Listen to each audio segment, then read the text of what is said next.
ನಾನು ಪ್ರತಾಪ್ ಸಿಂಹ. ಕನ್ನಡದಲ್ಲಿ ಬಹಳಷ್ಟು ಜನ ನಟರು ದೊಡ್ಡ ಸ್ಟಾರ್ಗಳಾಗಿ ಹೊರಹೊಮ್ಮಿದ್ದಾರೆ.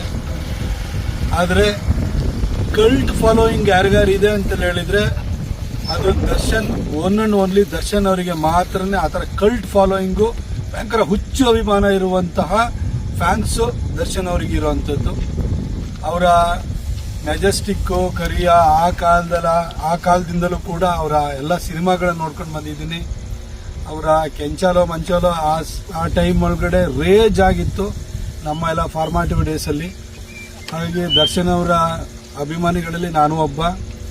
ನಮ್ಮ ಕನ್ನಡ ಚಿತ್ರರಂಗದಲ್ಲೇ ಇದ್ದು ಕನ್ನಡದ ಬೆಳವಣಿಗೆಗೆ, ನಮ್ಮ ಚಿತ್ರರಂಗದ ಬೆಳವಣಿಗೆಗೆ ದೊಡ್ಡ ಕಾಂಟ್ರಿಬ್ಯೂಷನ್ ಮಾಡಿರುವಂಥವ್ರು.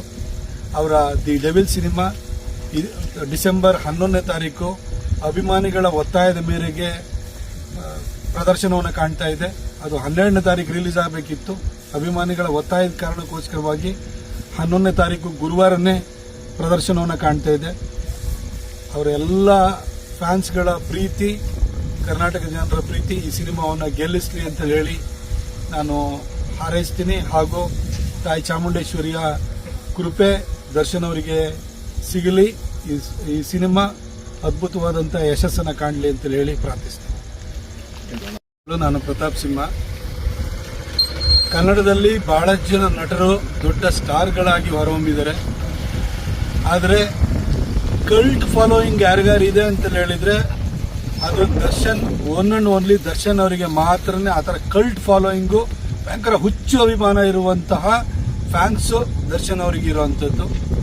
ಅವರ ಮೆಜೆಸ್ಟಿಕ್ಕು, ಕರಿಯ ಆ ಕಾಲದಿಂದಲೂ ಕೂಡ ಅವರ ಎಲ್ಲ ಸಿನಿಮಾಗಳನ್ನ ನೋಡ್ಕೊಂಡು ಬಂದಿದ್ದೀನಿ. ಅವರ ಕೆಂಚಾಲೋ ಮಂಚಾಲೋ ಆ ಟೈಮ್ ಒಳಗಡೆ ರೇಜ್ ಆಗಿತ್ತು ನಮ್ಮ ಎಲ್ಲ ಫಾರ್ಮಾಟಿವ್ ಡೇಸಲ್ಲಿ. ಹಾಗೆ ದರ್ಶನ್ ಅವರ ಅಭಿಮಾನಿಗಳಲ್ಲಿ ನಾನು ಒಬ್ಬ. ನಮ್ಮ ಕನ್ನಡ ಚಿತ್ರರಂಗದಲ್ಲೇ ಇದ್ದು ಕನ್ನಡದ ಬೆಳವಣಿಗೆಗೆ, ನಮ್ಮ ಚಿತ್ರರಂಗದ ಬೆಳವಣಿಗೆಗೆ ದೊಡ್ಡ ಕಾಂಟ್ರಿಬ್ಯೂಷನ್ ಮಾಡಿರುವಂಥವ್ರು. ಅವರ ದಿ ಡೆವಿಲ್ ಸಿನಿಮಾ ಡಿಸೆಂಬರ್ 11ನೇ ತಾರೀಕು ಅಭಿಮಾನಿಗಳ ಒತ್ತಾಯದ ಮೇರೆಗೆ ಪ್ರದರ್ಶನವನ್ನು ಕಾಣ್ತಾ ಇದೆ. ಅದು 12ನೇ ತಾರೀಕು ರಿಲೀಸ್ ಆಗಬೇಕಿತ್ತು. ಅಭಿಮಾನಿಗಳ ಒತ್ತಾಯದ ಕಾರಣಕ್ಕೋಸ್ಕರವಾಗಿ 11ನೇ ತಾರೀಕು ಗುರುವಾರನೇ ಪ್ರದರ್ಶನವನ್ನು ಕಾಣ್ತಾ ಇದೆ.